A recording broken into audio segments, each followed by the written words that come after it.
Doctor যদি কিয়ামত পর্যন্ত যদি চেষ্টা করে তাহলে কি পাও ভালো হইব?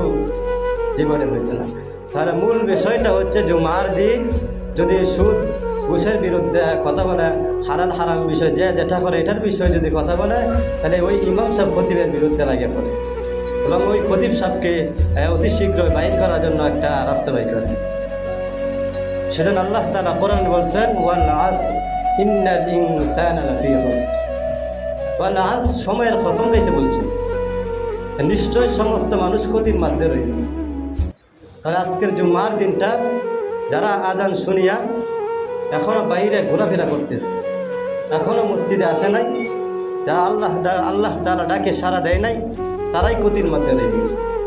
আর যারা আল্লাহর হুকুম মতো আজান শুনিয়া মসজিদের দিকে চলে আসছে, তাদের জন্য এটা বরকতময়, রহমতময় এবং তাদের জন্য এটা আখিরাতে কল্যাণ করবে তারা।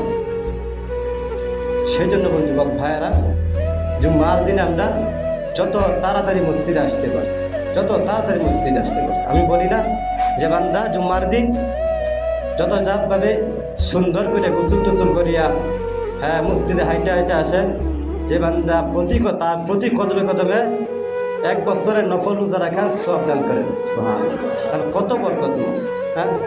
আমরা সেই বরকত থেকে বঞ্চিত হয়ে যাই, আসি যখন জুম্মার লাশ শেষ হয়ে যাওয়ার সময়, তখন আমরা সেই জুম্মার জন্য আসি।